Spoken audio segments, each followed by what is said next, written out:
드디어 욥기 42장, 욥의 마지막 장의 말씀을 우리가 함께 나누게 됩니다.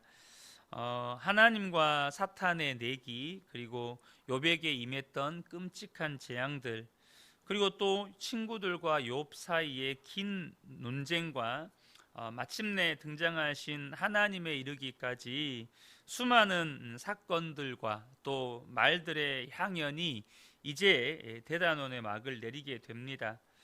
오늘 본문에 등장한 욥의 회개, 욥의 말은 거의 이 모든 구절 하나하나가 다양한 해석이 가능할 정도로 사실 그 말의 내용들이 쉽지는 않습니다.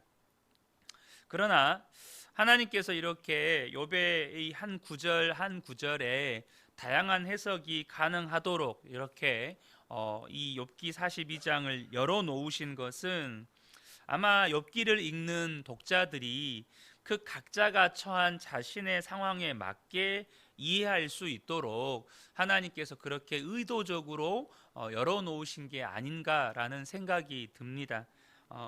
그래서 여러분 그렇잖아요. 우리가 시편 말씀을 나눌 때도 시편의 고백이 각자의 시편이 되는 것이 얼마나 큰 은혜입니까? 다윗의 고백이 내가 처한 형편에서 나의 고백이 될 수 있다면 그것은 엄청난 은혜죠. 마찬가지로 우리가 각자의 형편에서 자신만의 욥기를 가지게 된다면 이것 또한 놀라운 축복이 되는 것이죠. 오늘 본문은 욥의 대답으로 시작이 됩니다. 3절부터 이제 5절이 어떻게 보면 욥의 고백의 큰 핵심 골자라고 할 수 있는데요. 3절부터 5절을 보겠습니다. 무지한 말로 이치를 가리는 자가 누구니까? 나는 깨닫지도 못한 일을 말하였고 스스로 알 수도 없고 헤아리기도 어려운 일을 말하였나이다. 내가 말하겠사오니 주는 들으시고 내가 주께 묻겠사오니 주여 내게 알게 하옵소서. 내가 주께 대하여 귀로 듣기만 하였사오나 이제는 눈으로 주를 배옵나이다. 욥의 대답은 지금 욥이 얼마나 큰 은혜를 경험하고 있는지를 우리에게 잘 보여줍니다. 먼저 3절의 욥의 고백을 보면 그가 온전히 깨닫지도 못한 말, 스스로 알 수도 없고 헤아리기 어려운 말을 했다는 것을 지금 인정하고 있습니다. 다시 말하면 다 알지도 못하면서 극히 제한적인 지식과 경험을 가지고 하나님에 대하여 재단했다는 것을 인정하고 회개하고 있다는 사실입니다. 다시 말해 하나님께서 욥에게 나타나 말씀해 주심으로 인해서 말씀 앞에서 자신의 영적인 실체, 신앙의 실체를 직면하고 깨닫게 되었고 그것을 지금 하나님 앞에 정직하게 고백하고 있는 것입니다. 여러분, 이것이 은혜입니다. 하나님이 말씀하실 때 말씀을 말씀대로 듣고 또 그 말씀이 비추는 자신의 어떤 영적인 상태, 자신의 신앙의 실체를 깨닫고 하나님 앞에 그것을 인정하고 고백하는 것이 얼마나 큰 은혜인지 모릅니다. 여러분 당장 그렇잖아요. 아주 우리가 상식 수준에서 병원에 가서 검사를 받았는데 의사가 선생님은 지금 암입니다. 지금 당장 수술하지 않으면 선생님 목숨이 위태로울 수 있습니다. 라고 의사가 이렇게 MRI나 각종 검사 결과를 들고 이렇게 이야기를 하는데 저는 암 아니라고, 저는 건강하다고, 지금까지 한 번도 몸에 그렇게 이상 증상이나 이런 거 없었다면서 그 자신의 상태를 그 검사 결과에 따라서 정직하게 인정하지 못한다면 더 이상 치료할 길이 없는 겁니다. 마찬가지로 하나님의 말씀이 우리의 영적인 상태를 들추어낼 때가 있습니다. 하나님의 말씀이 우리의 신앙의 실체를 들추어낼 때가 있어요. 그때 하나님의 말씀 앞에 정직하게 자신의 신앙의 실체를 직면하고 하나님 앞에 그것을 정직하게 인정하게 되는 것, 여러분 이것이 회복의 시작입니다. 이것이 다시금 우리의 신앙의 건강을 회복할 수 있는 첫 단추라는 거예요. 이 바리새인들의 문제는 예수님이 전하는 천국 복음과 이 하나님의 말씀을 그들의 마음이 완악하여서 첫 번째는 듣지 않았다는 것입니다. 예수님의 말씀을 거부했어요. 예수님이 전하는 천국 복음을 거부했습니다. 그로 인해서 도무지 그들은 그들의 신앙의 실체, 그들의 영적인 실체를 도무지 보지도 못했고 깨닫지도 못했고 인정하지도 못했다는 것입니다. 오히려 그들은 여전히 그들이 잘하고 있다고 믿었고 그들은 천국 백성이라고 믿었습니다. 자기들은 아브라함의 후손이기 때문에 무조건 천국 간다 이렇게 믿었어요. 예수님께서 요한복음 8장 32절에 진리를 알지니 진리가 너희를 자유롭게 하리라 이 말씀을 하셨습니다. 그런데 우리는 이 말씀 한 구절만 이렇게 떼서 읽을 때가 많기 때문에 항상 이 말씀 앞에 우리가 아멘 합니다. 그런데 이것이 어떤 배경 속에서 예수님께서 진리를 알지니 진리가 너희를 자유롭게 하리라 라고 이 말씀을 하셨는지 저와 여러분이 잘 이해할 필요가 있습니다. 예수님께서 왜 이런 말씀을 하셨는지 곧바로 33절에 이 말씀을 들었던 이 유대인들의 반응을 보면 알 수가 있습니다. 33절에 그들이 대답하되 우리가 아브라함의 자손이라 남의 종이 된 적이 없거늘 어찌하여 우리가 자유롭게 되리라 하느냐. 그들이 아브라함의 혈통적인 후손이기 때문에 천국 백성이라고 믿었습니다. 그들이 한 번도 남의 종이 되어 본 적이 없다고 믿었습니다. 그러나 그들의 영적인 실상은 그들의 어떤 정치적으로도 로마의 식민지여서 로마의 종이기도 했지만 더 큰 영적인 문제는 뭐였냐면 그들이 만들어 놓은 율법과 전통과 관습의 종이었습니다. 그들은 율법의 종이었고 그들이 만들어낸 전통의 종이었고 또한 그들이 만들어낸 하나님이라고 하는 우상의 종이었습니다. 그래서 예수님께서 수고하고 무거운 짐진 자들아 다 내게로 오라 내가 너희를 쉬게 하리라 라는 이 말씀의 배경은 그들이 만들어 놓은 율법의 짐이 그들에게 너무나 무거웠기 때문입니다. 그들이 만들어 놓은 이 종교적인 전통과 관습의 짐이 너무나도 무거웠기 때문입니다. 그 모든 것을 주님 앞에 내려놓으라는 것이었습니다. 그들은 율법의 종이었고 관습의 종이었고 전통의 종이었고 그들이 만들어낸 허상의 종이었다는 것이죠. 그러나 그들은 예수님의 말씀을 듣지 않았고 예수님의 말씀을 거부하다 보니까 자신들이 말씀이 비추고 있는 자신들의 영적인 실상을 전혀 깨닫지도 못하고 그러니 당연히 하나님 앞에 인정하지를 못하는 것이죠. 사랑하는 성도 여러분, 저와 여러분이 언제나 진리의 말씀 앞에서 자기 자신을 정직하게 돌아볼 수 있는 은혜가 있으시기를 축복합니다.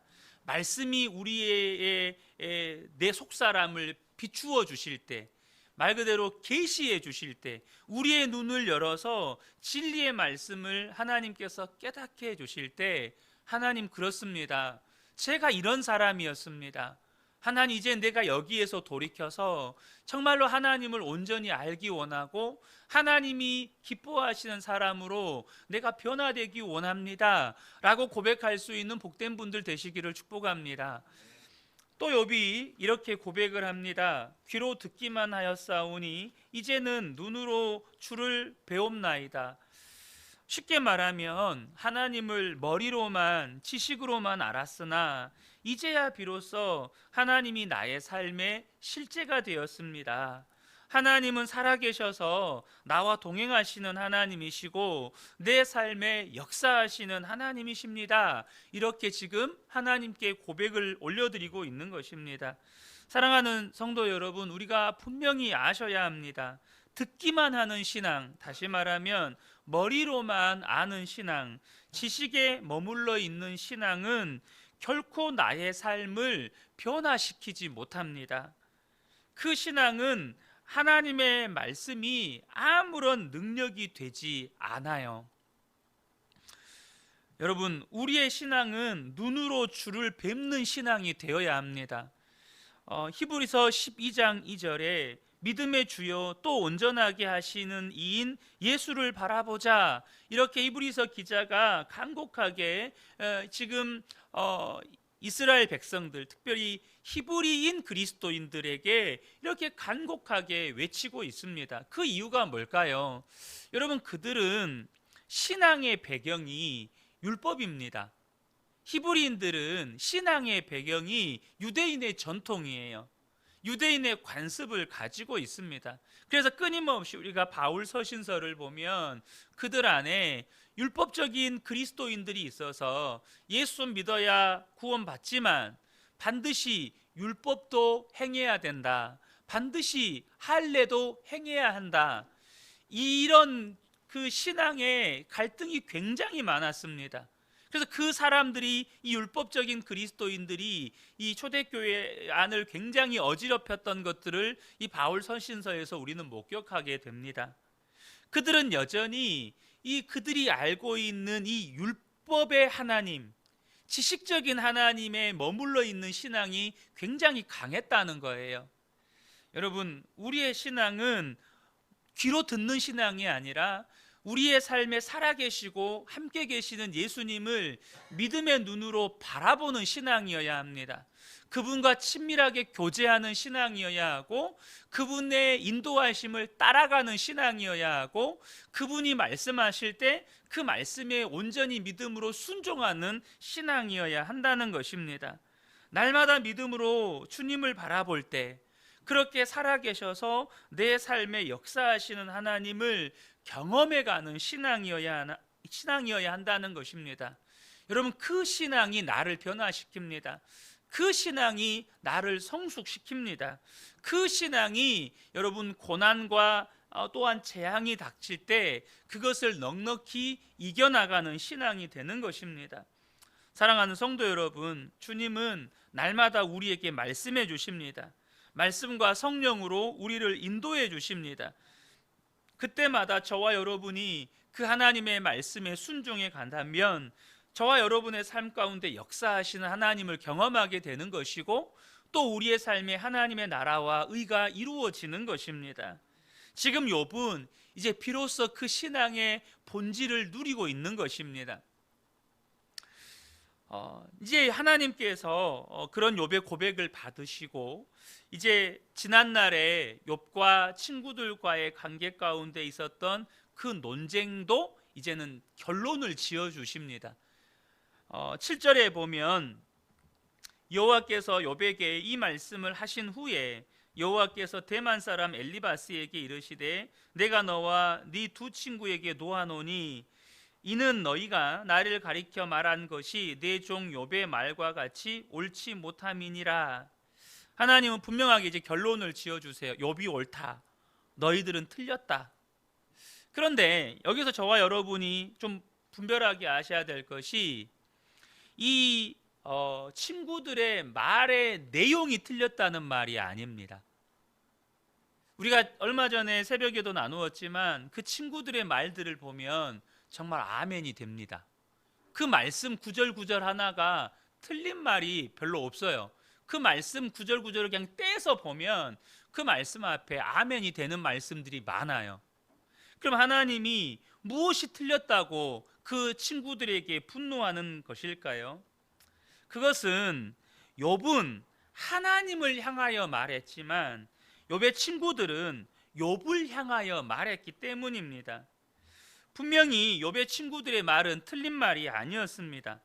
그런데 욥의 친구들은 그 말을 심판자의 자리에서 욥을 심판할 목적으로, 욥을 비판할 목적으로 그 말을 사용했다는 것입니다.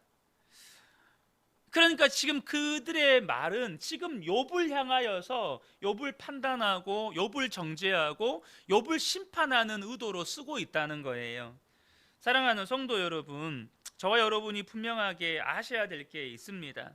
우리가요, 진리의 말씀을 다 깨달아 알아도, 그럴 수 없지만 우리가 진리의 말씀을 다 깨달아 알아도 우리는 결코 심판의 자리에 앉을 수가 없습니다. 왜냐하면 심판의 자리는 오직 하나님의 자리이기 때문입니다. 쉽게 예를 들어서 자식이 아버지보다 많이 배울 수 있고 더 똑똑하고 사회적으로 더 인정과 존경을 받을 수 있는 지위에 올라도요, 자식이 아버지를 대신할 수는 없는 겁니다. 여러분 그러잖아요. 우리 세대도 그렇고 저희 윗세대도 그렇고 대부분 이제 부모 세대보다 더 많이 배웠어요. 그래서 어떤 일들은 부모님들이 내가 뭘 알겠냐, 네가 결정해라, 네가 더 아버지보다 잘 알지, 아버지가 거기에 대해서 뭘 알겠냐. 우리 부모님 세대들이 자식들 교육시키기 위해서 뼈가 빠지게 이렇게 일하면서 자식들 대학까지 다 보내놨어요. 자식들이 부모보다 훨씬 똑똑합니다. 더 많이 알아요. 더 많이 알고 또 사회적으로도 부모들은 몰라도 그 자식들은 사람들로부터 존경받는 그런 위치에 있을 수도 있어요. 그런데 여러분, 자식이 부모의 자리를 대신할 수는 없는 겁니다. 절대 대신할 수 없어요. 그것과 비교할 수도 없을 만큼 하나님께서 저와 여러분에게 은혜를 주셔서 모든 진리의 말씀을 깨닫게 하셔도 여러분, 우리가 하나님의 자리에 앉을 수는 없는 겁니다. 지금 욥의 친구들은 그렇게 그가들이 깨달은 진리의 말씀을 가지고 욥을 판단하고 정죄하고 비판하는 자리에 있다는 거죠. 반면에 욥의 말들을 보면 반항적이고 불경한 말들이 많이 들어있음을 보게 됩니다. 하지만 욥의 말들은 본인이 이해할 수 없고 감당할 수 없는 현실의 고통 속에서도 오직 하나님만을 향해 있다는 거예요. 그것은 욥의 믿음이었습니다. 무슨 말이냐면 이 모든 문제는 하나님으로부터 나왔기 때문에 해결책도 하나님께 있음을 믿었다는 것입니다.